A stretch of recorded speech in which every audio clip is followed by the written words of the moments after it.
मित्रांनो, जो हा तुम्ही परिसर बघत आहात हा अनेर वन्यजीव अभयारण्य परिसर आहे। सातपुडाच्या पर्वतरांगेमध्ये अतिशय सुंदर लोकेशन आहे। आणि तुम्ही हा जो परिसर बघताय पूर्ण इथं बघू शकता। इकडे तुम्हाला हे बाजूला पाठीमागे दिसतंय हे आपलं आहे अनेर नदीवर वसलेला अनेर डॅम। अतिशय प्रसिद्ध डॅम आहे आणि इतकं सुंदर लोकेशन आहे मित्रांनो। आमच्या गावापासून 15 किलोमीटर आहे आणि शेती कामातनं मला जसाही वेळ मिळतो ते इथे मी नक्की येतो। महिन्यातनं साधारण 2 ते 3 वेळेस माझं येणं इथं फिक्स राहतं। कधी कधी जास्त वेळा पण येणं होऊन जातं, कामावर डिपेंड आहे। पण या निसर्गाचा भरभरून आनंद मला घेता येतो, याचा मला खूप आनंद आहे।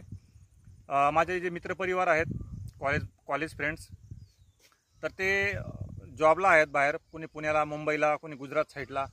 तर खूप मित्रांना मी बोलवत असतो, पण मित्र नेमकं त्यांना सुट्ट्या मिळत नसल्यामुळे त्यांना हा आनंद घेता येत नाही। आणि मला निसर्गाची आवड असल्यामुळे मला जॉब करावं असं कधी वाटलं नाही, त्याच्यामुळे मी शेती क्षेत्र निवडलं आणि जसं मला जगायचं आहे त्याच्याच पद्धतीने मी इथं जगतोय आणि आनंद घेतोय। आणि आम्ही खूप नशीबवान आहोत मित्रांनो की आम्हाला निसर्ग सौंदर्य खूप मिळालेलं आहे। सातपुडाच्या पर्वतरांगेमध्ये आमचं गाव आहे, म्हणजे तो परिसरच पूर्ण आमचा तो आहे सातपुडाच्या पर्वतरांगेमध्ये। तर आम्हाला आमच्या इथं जो परिसर आहे याला आम्हाला 2 नद्यांचा संगम लाभलेला आहे। एक तापी नदी आणि एक अनेर नदी, या 2 नद्यांचा हा संगम होऊन 2 नद्यांच्या संगमच्या मध्ये आमचं गाव वसलेलं आहे, वाडकी म्हणून गाव। तसंच आमचा हा परिसर पूर्ण त्या दोघी नद्यांच्या मध्ये येतो, त्याच्यामुळे इकडं शेती वगैरे अतिशय बागायत शेती असते।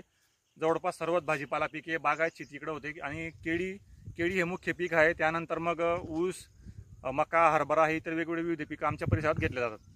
तर अतिशय सुंदर लोकेशन आहे। आणि आता तुम्ही हे जे डॅम बघत आहात, इथले मासे खूप प्रसिद्ध आहेत। अनेरचे मासे तुम्ही जर कुठं तुम्हाला माहीत असेल किंवा कुठं ऐकलं असेल तर अनेरचे मासे खूप प्रसिद्ध आहेत, चवीला चांगले असतात आणि इथं बऱ्याच वेगवेगळ्या व्हरायटी पण असतात। बऱ्याचदा डॅम हे ठेक्याने पण दिलं जातं आणि खाजगी पद्धतीने पण इथं केलं जातं इथं मासेपालन। आणि तुम्ही तुमच्याकडे वैयक्तिक जर तो हुक असेल मासे पकडायचा तसं पण तुम्ही इथं मासे पकडू शकतात। अतिशय सुंदर लोकेशन आहे मित्रांनो, जर कधी तुम्हाला वेळ मिळाला तर इथं नक्की व्हिजिट करा। हे याचा पत्ता तुम्हाला असा आहे की चोपड्यापासून साधारण 30 किलोमीटर येतं, शिरपूरपासून पण 30-35 किलोमीटर येतं।